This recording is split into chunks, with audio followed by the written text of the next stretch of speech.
Hi, my name is Unni Narayanan. I'm with the Google Assistant team. Today, I'd like to welcome Jaykumar Menon for a fascinating Google Talk session on open source pharma. Jaykumar is chair and co-founder of the Open Source Pharma Foundation, a global nonprofit. He's a human rights litigator by background, a senior fellow at the Harvard Global Health Institute, and a visiting scientist at the Harvard School of Public Health. He was given the William Rogers Award, which honors Brown's Alumnus of the Year. Jaykumar is a social activist who is engaged in a wide variety of efforts, ranging from securing the freedom of wrongly convicted individuals in both life sentence and death penalty cases, to finding ways to address the problems of iron deficiency in nations like India and Tanzania. Today, he's going to talk to us about how open source approaches, which include potential open source vaccines, might help us with the battle against COVID. Welcome, Jaykumar. It's a pleasure to be here. It's a disembodied sort of talk. I think normally I would have been in Mountain View. Greetings from New York. We have, I think at this particular juncture, a number of things on our mind as a society. And some of them are particular to your circumstances, but some of them are not. Most of the world is thinking about vaccines and medicines and this pandemic that we find ourselves amidst. And what can we do about them, and how can we get them, and will they be safe, and will they be here quickly, and who will get them? These are top of mind questions, and these are the types of questions that we address in the Open Source Pharma Foundation community and movement. So a bit, as Uni mentioned, this is, I'm the chair and co-founder of Open Source Pharma Foundation, and I have a couple of positions at Harvard. And before I go into the specifics of open source pharma, I thought I would talk a bit about my path to arrive at this somewhat interesting effort. So I'm a human rights litigator by background, and worked for a nonprofit in New York called the Center for Constitutional Rights, and two main types of cases: head of state and death row and murder. And I think what I learned from these cases, these were my very first jobs in a sense, was that it was possible to think very big and act very creatively and aggressively. In the head of state cases, we represented the student leaders of Tiananmen Square, victims of the Bosnian genocide. Our organization, Not Me, won a few cases in Guantanamo in the Supreme Court. I helped free a man named David Wong as the 15th lawyer to take up the case. And it was after a death row case that I started to think, maybe there's ways to have even more impact. Litigation was wonderful. I wanted to do something a bit more proactive. And I started to think about, could it be possible for, in a sense, the world to be my client? I did a short job at the X Prize Foundation, helping them figure out how these innovation models could apply to social problems, these techniques of open innovation. And I started to think and plan my next steps. And it was really to look at gigascale social innovation, innovation that could affect problems that afflict more than 1 billion people, and for which transformative change was possible, and through a series of open innovation techniques. And the first project was in world hunger. And you may or may not know, 2 billion people in the world don't have enough micronutrients, particularly iron. And 5 billion people every day in the world eat iodized salt, consume iodized salt. Google reaches about 1 billion people. 5 billion people is up there in the pantheon of fruits of human creation. Very few things that we have created reach 5 billion people every day. And so, I think you're all clever folks. 2 billion people don't have enough iron. 5 billion people have iodized salt. What do we do? We added iron to iodized salt. And the project has gone to scale. It's been included in over 1 billion meals so far. We took advantage of radical cost efficiencies. This thing costs 25 cents a person per year. And now we're expanding to more nutrients and to more geographies. Tanzania is the next one. So that's the SALT project. And that brings us to another global health project, Open Source Pharma. And so here I'd like to ask my colleagues at Google to queue up a video of the Village Lab. As you can imagine from the title, using open source being in the title, we're a community-based approach, and we use computation to try to discover cures for public health problems and diseases that affect many people, such as tuberculosis. So we'll cue the Village Lab video now.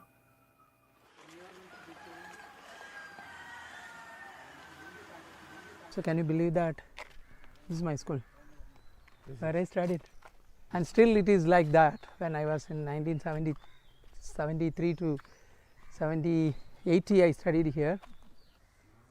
I may be the first and last PhD from this school. Why I said to you that my case is different, my story is different, because I never got a privilege to study in the big organizations. But I am very happy that at the time of after my PG, internet exploded. I used it.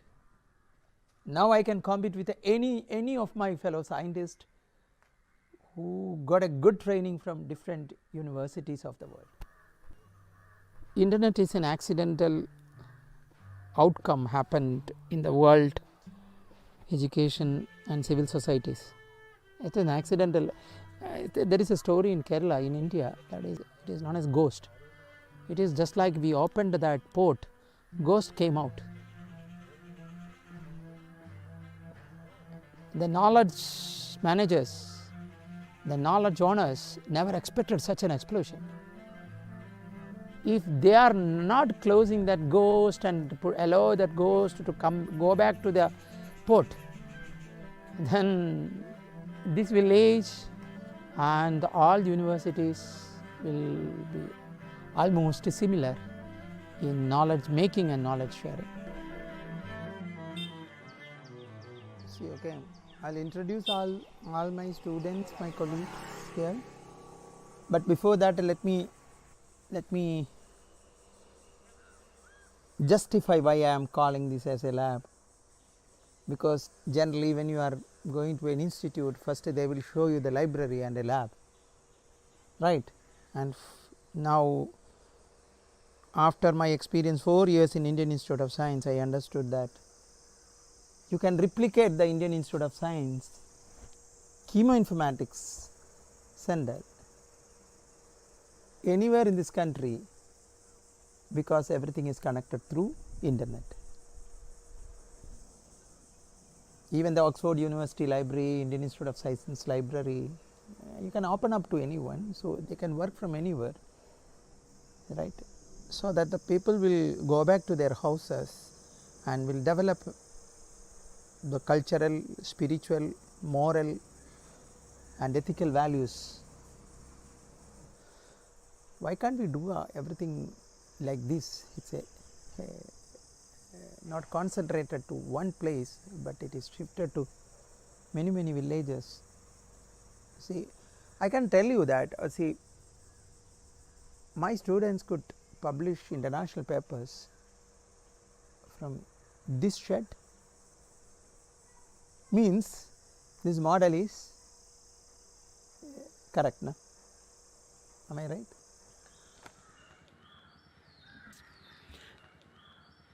I will introduce Aisha. She is from a very conservative family of Calicut.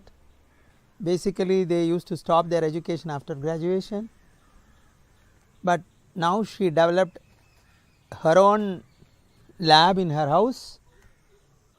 That means I could develop people at different houses, so that university should focus to this, the antenna should move in a different direction.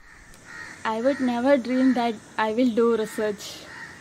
I think that I will marry some guy, I will be in home, I will be looking after some kids. But that time also passion was there. I want to do something, I want to do research, I want to do research in science, I want to do PhD.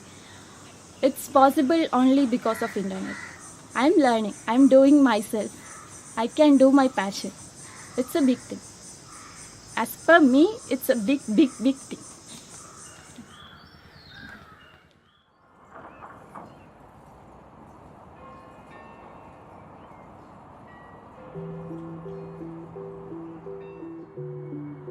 We live in a world where only 5% of human diseases have an FDA-approved cure.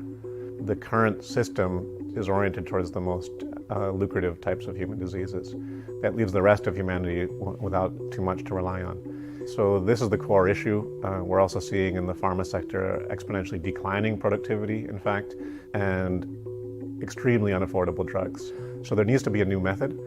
And our intuition and insight is that what happened in the software industry could perhaps happen in the pharma industry, and that open source principles could be enormously valuable in creating a new world. The Open Source Pharma Foundation is dedicated to discovering new drugs and discovering a new way to discover drugs.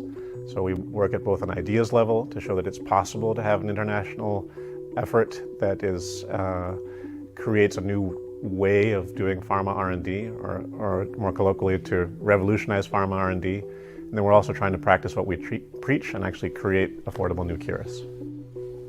Good afternoon, I'm Jaleel.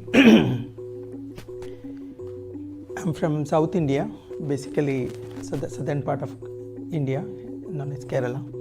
I was working with students. I started one open lab at Malabar Christian College in 2006. What is an open lab? Open lab is a place where anyone can contribute, and with a focus that can be work for neglected diseases. I call our first lab the Open Source Hut, and it was really an outgrowth of Jaleel's house. And they managed to tap into this national supercomputer system with the government of India on their laptops and look at a model of the tuberculosis bacteria online and engage in the most sophisticated types of research. I'm sure that I cannot discover a molecule. Can I discover a person who can discover a molecule? That is my question. That is my question. That is, I was always pushing the students, can you do that? Can you do that? Can you sing a song so that someone will discover a molecule? You know, I'm from a village, very remote village in the Kerala district. See, where people are selling their household things to buy the medicine. That's all. They are selling their household things to buy the medicine. And we are discussing about credit and IP. Thank you very much.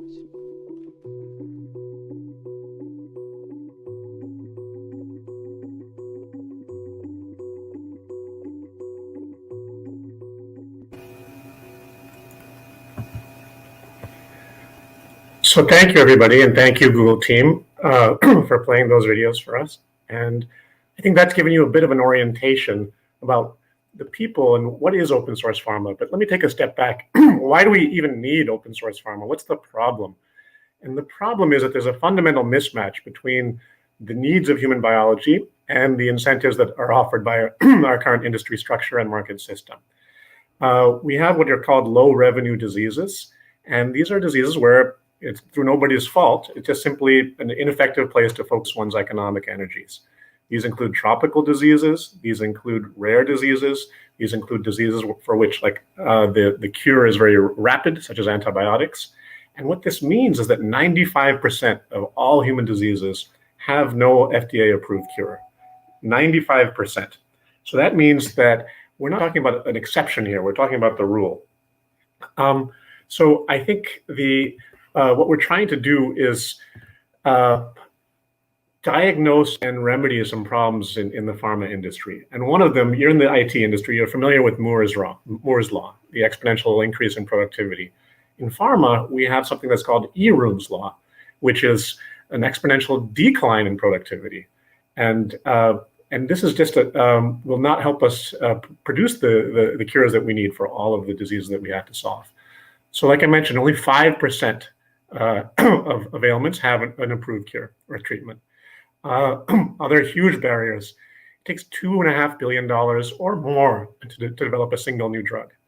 And also the process is extremely long, 12 to 17 years. So when we're in a situation like COVID, we don't have 12 to 17 years to wait. So we looked to the power of open source. And clearly you know it, you use it every day. Android, Chrome, Mozilla, Linux, revolutionary in the software industry. Could we apply it to pharma? Now, the initial objection I know, and you might say, and the attraction, of course, is clear. At Google, you think about scale a lot, I'm sure. You have giant server farms, giant data processing centers, offices all over the world. We look at the world and we see thousands, and we see billions of people without therapies, and we also see thousands of people who could be involved in drug discovery who are not engaged in the process. So what can we do about it?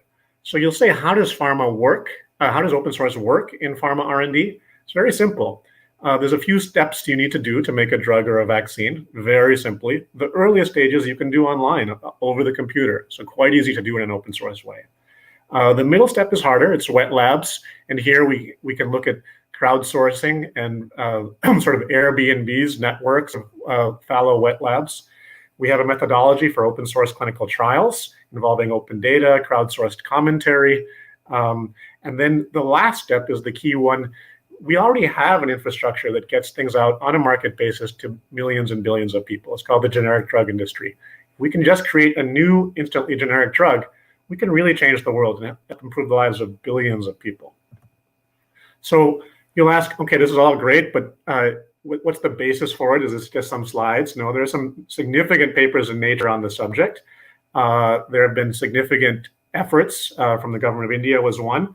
And there was a conference that we held in 2014, sponsored by the Rockefeller Foundation, where we assembled people from all relevant spectra, big pharma, small pharma, academia, NGOs, computer theorists, pharma innovation experts, and we all sort of vetted the concept of open source pharma and found that we thought that it had potential. And so the nonprofit it got its initial funding in 2018. And we are a nonprofit with, it's a Southern-based nonprofit, the Global South, meaning, so Bangalore is the main office, and there's presence in Paris and in New York. And quite simply, we try to discover medicines and vaccines in a new way, using open source principles. We don't want to just be a meme factory. We actually want to discover these drugs, but at the same time, create an ecosystem by which the whole world can discover things in this way.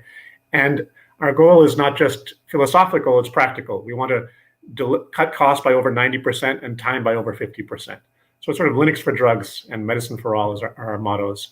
And the idea has been spreading. We now have nodes and communities that span the globe.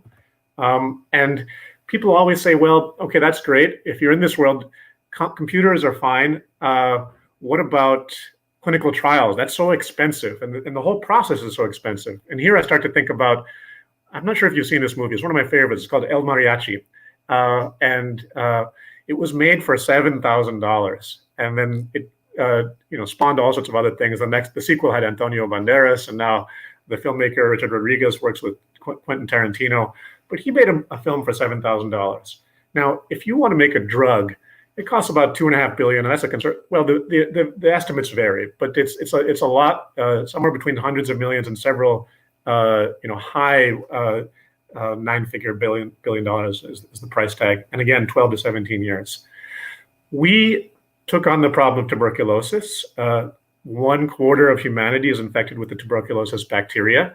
There have been the most widely used TB drug is 50 years old. It's just a tragedy. And we used an open approach, and we repurposed an existing drug for tuberculosis, for diabetes, called metformin.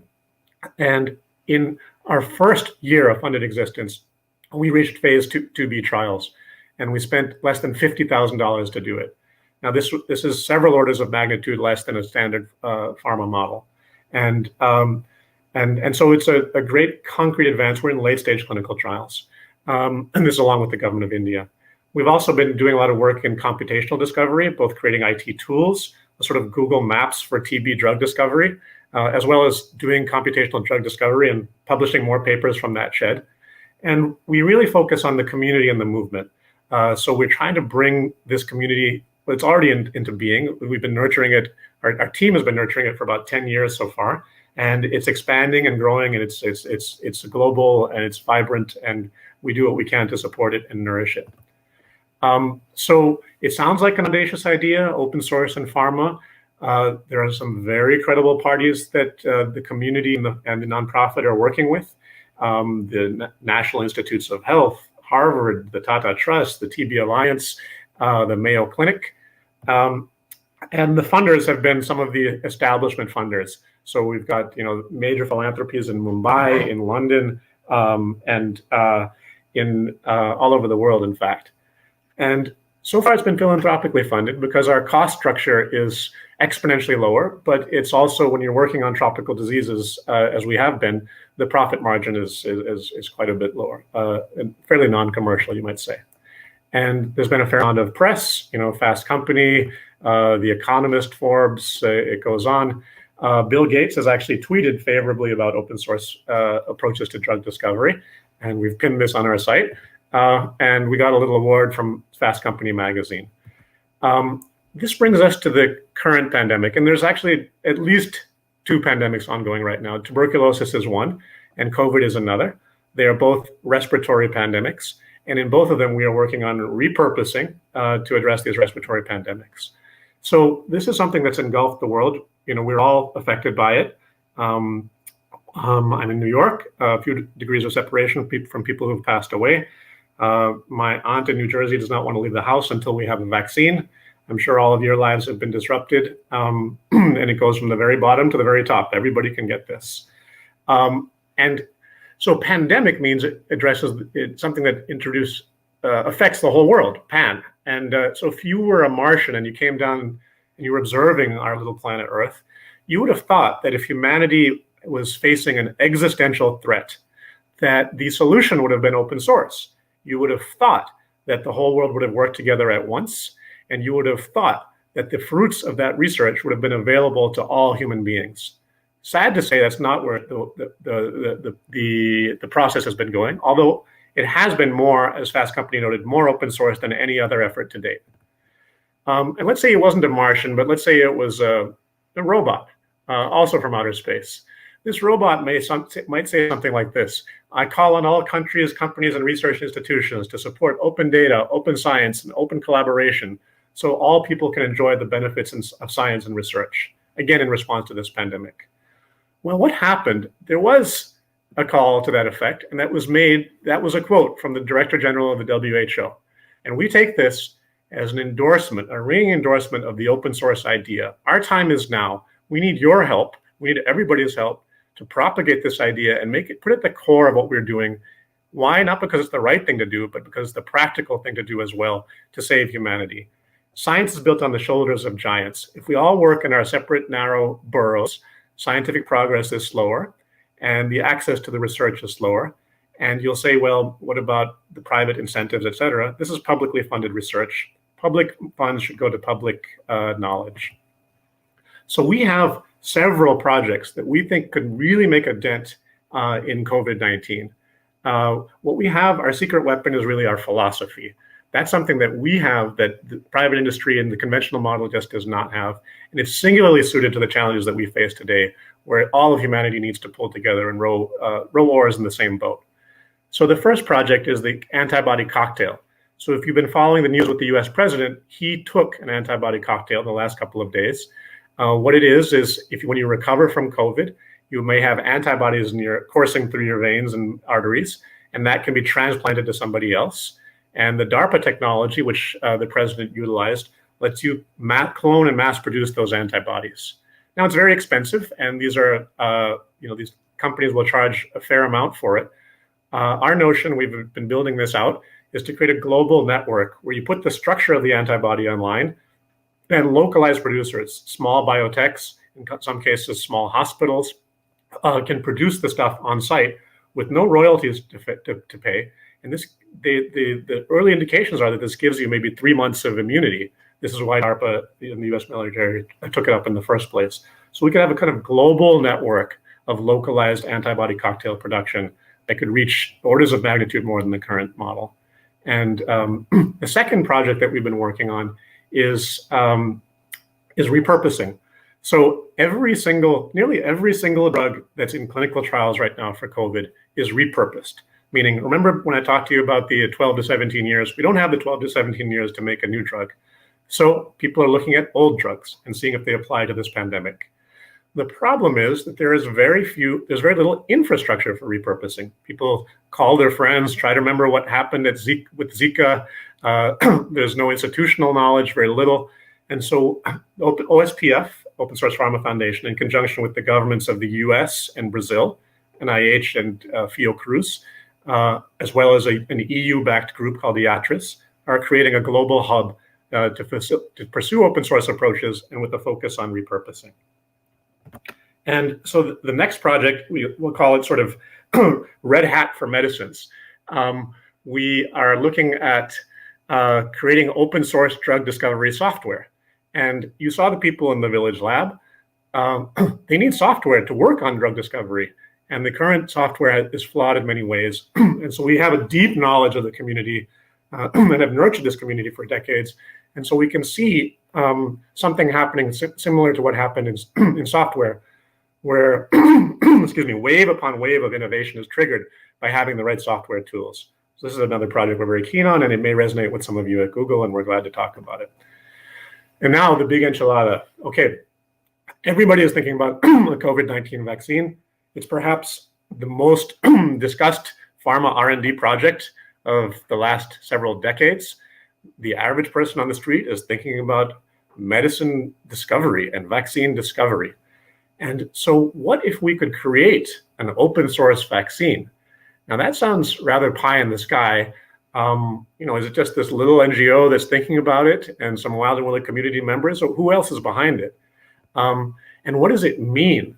So an open source vaccine, what we've developed is the idea of looking at open IP old vaccines from other diseases and repurposing them, just like we did for tuberculosis, against COVID-19. And if we could in fact do this, it would be so much faster and have so many advantages. Now, who's behind this? Well, an all-star cast of Harvard scientists and others. These are sort of some of the legends of global health and of vaccine science and public health and infectious disease. Paul Farmer, many of you have heard of, and I'll also draw your attention to the person in the lower right, Tachi Yamada, who led R&D for not only the Gates Foundation, but GSK, big pharma, and Takeda, another big pharma. So they all endorse scientifically this concept. And you say, how does this work? How can you use a vaccine from one disease against another? And I won't go deeply into the science, but suffice it to say that if you have a live attenuated vaccine, which is a living organism in a weakened form that goes into you, your innate immunity reacts and blooms and is tuned and trained in a certain way that gives you a broad umbrella of protection. Your innate immunity protects you against many things, not just a specific pathogen. And this has been, sort of published in the Holy of Holies, the New England Journal of Medicine, just this month. And so then you'll ask, okay, there's a mechanism, but what about real-world evidence, clinical evidence? And I'm not sure if you remember the story of the USS Roosevelt, this aircraft carrier where there was a COVID outbreak. 1,000 sailors were COVID positive, and only one of them was needed to be hospitalized. So, and sailors get the MMR, measles, mumps, rubella vaccine when they enlist. So, an indication that there's protection. And if you'd like the documents, we have the 100-page scientific reference document prepared by the medical school professors at Harvard, talking about how we've known for 100 years that these vaccines have a broad range of, can convey a broad range of immunity. And there's cross-national studies looking at infection rates versus vaccine rates.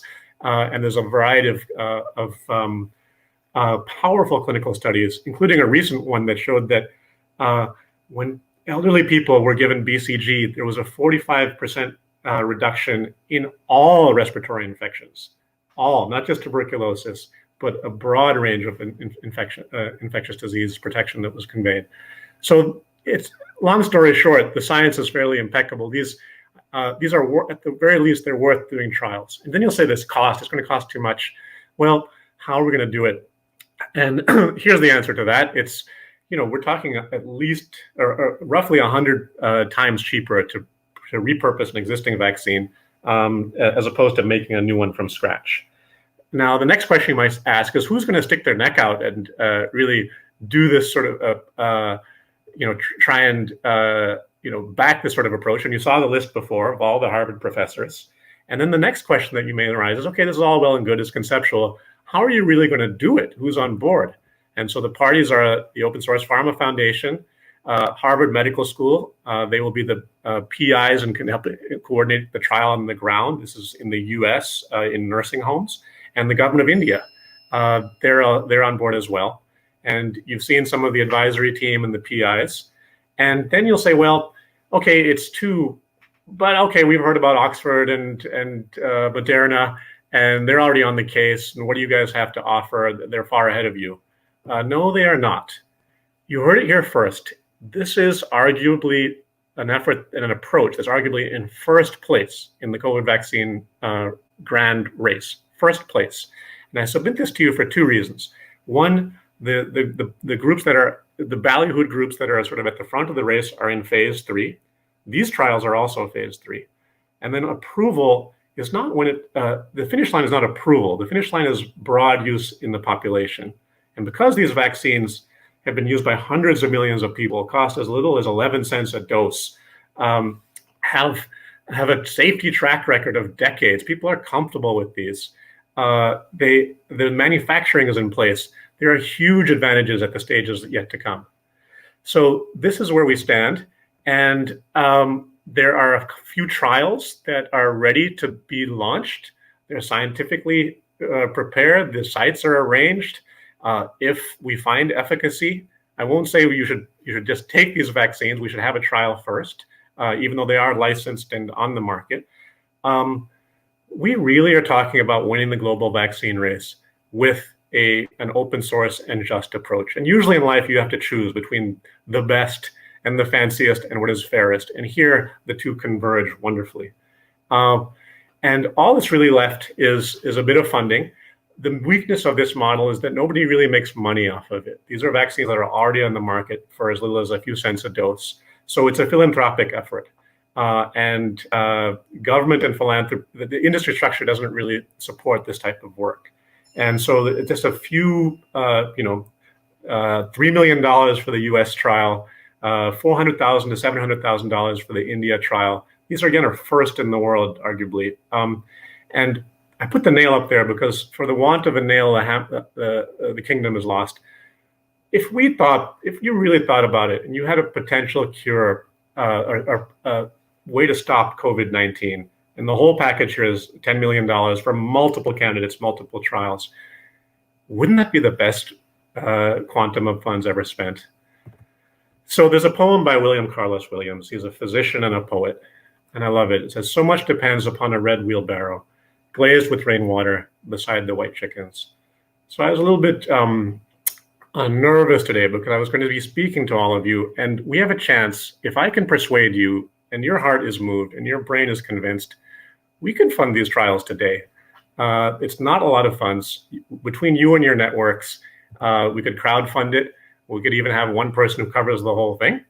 Our site, just Google Open Source Pharma, you'll find us. We have a donate page on the site, and it's a registered nonprofit is our fiscal sponsor.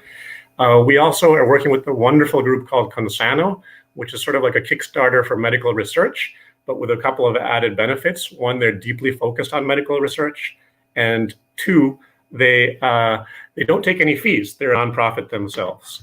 So what I would say to you is, if you'd like more information, you can call us. You can reach out to us at these. Here's our coordinates.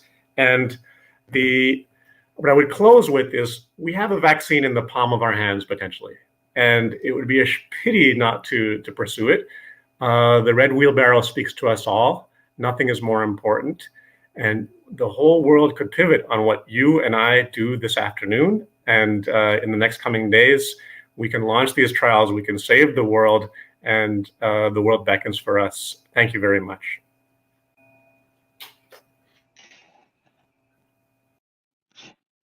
Thank you very much, Jaykumar Menon, for a very inspiring talk and informative talk. It seems I was personally fascinated by the journey that you've taken from sort of working and helping the individual to kind of looking at a horizontal view and like attacking society level problems. So first of all, I thought your journey was very interesting.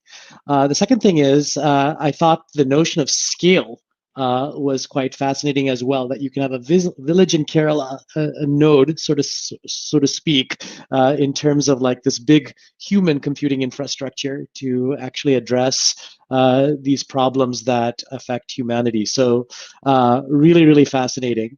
To all the Googlers out there, if you're interested and you're moved by this talk, I urge you to look at the ospfound.org website so you can learn more about what Jaykumar and his team does, as well as how you might be able to help with this. So in a minute or so, we're going to return with some Q&A.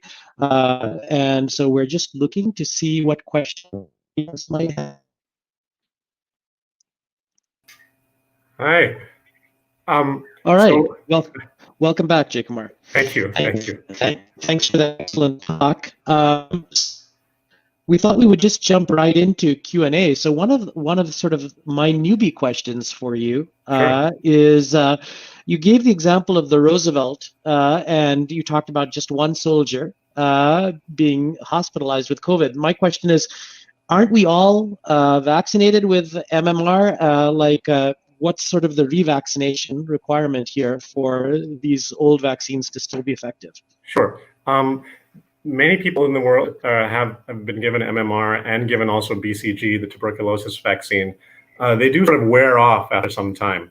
So the latest thinking is that you would have to either get it for the first time or be revaccinated in order to have the protection. This is all, of course, still being studied, and that's some of the purpose of these trials. Got it.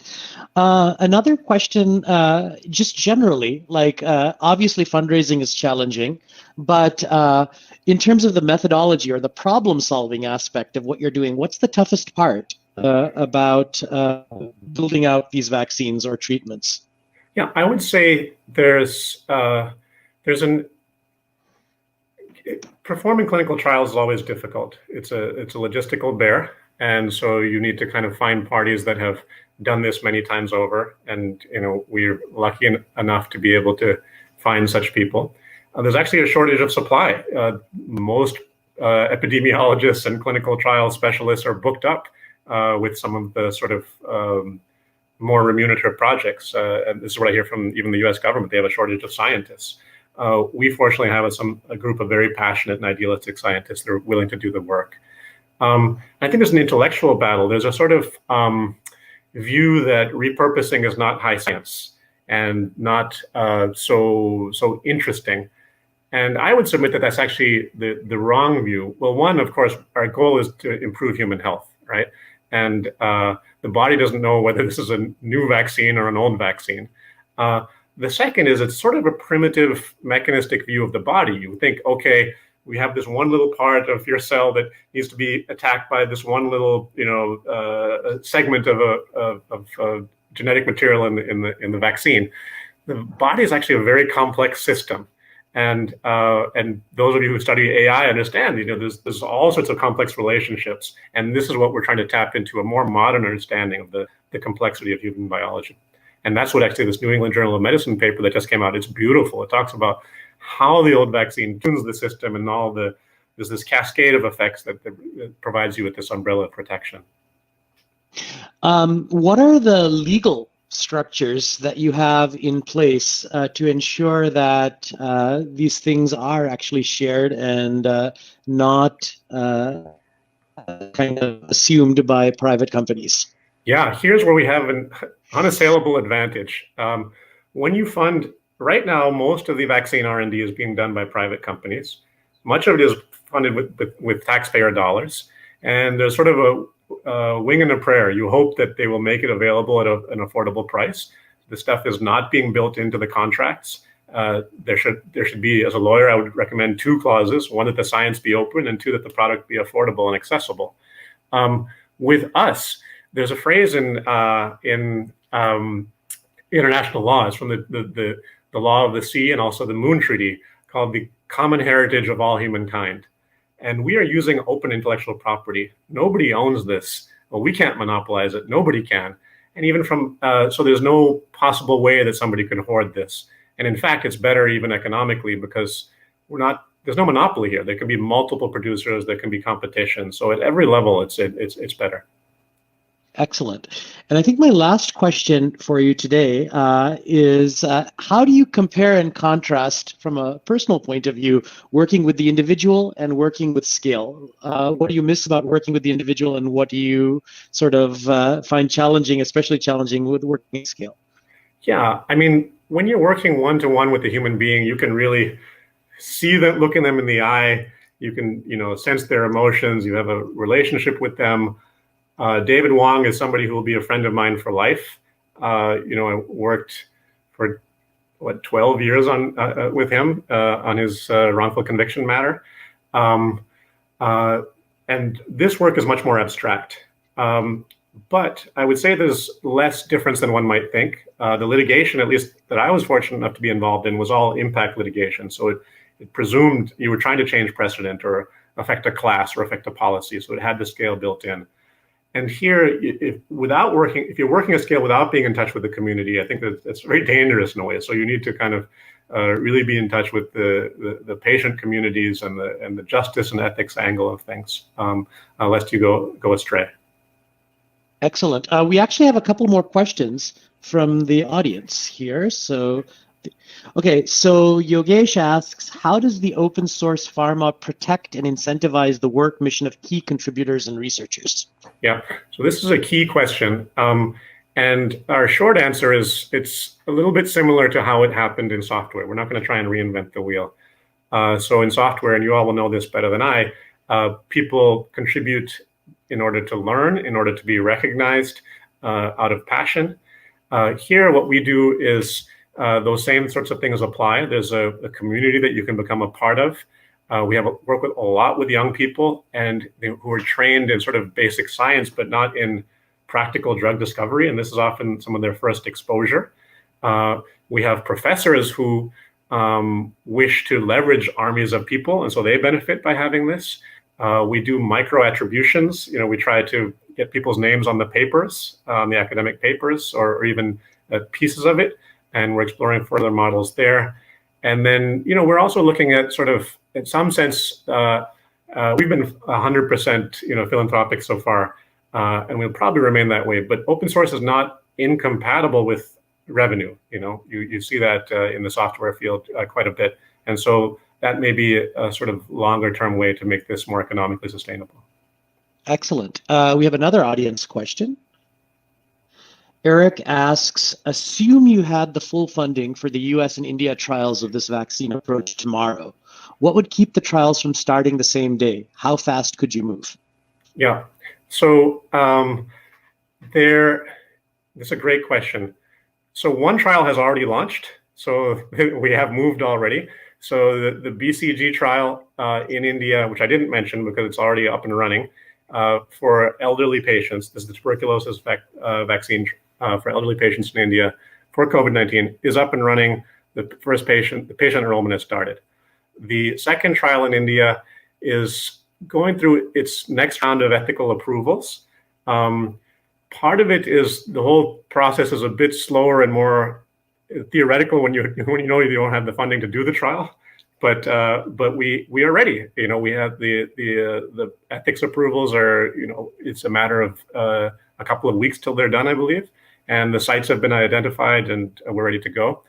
The U.S. trial, the quantum of funding to be raised is larger. The sites have been identified. We just did a little twist today. We may go in sort of to only nursing homes. We may start to expand the population a bit to elderly people outside of nursing homes. So I would say, it's all fully in process. The question is, when do we start? We've already started. If the question is, when is the first patient enrolled, which means when the sites are identified and all the ethics approvals are in place, I think it's a matter of weeks. Excellent. I think we're at time right now. So I want to just extend another really Heartfelt thanks to Jaykumar for today's presentation. It was really informative and very inspiring that we can actually, at the grassroots level, make progress, not just on the battle against COVID, but actually progress towards better health for humanity across the whole planet. So it's great to see the work that you're doing. I just want to remind all our viewers to visit ospfound.org to learn more, to contribute, to offer your expertise and advice. Thank you again. Thanks so much.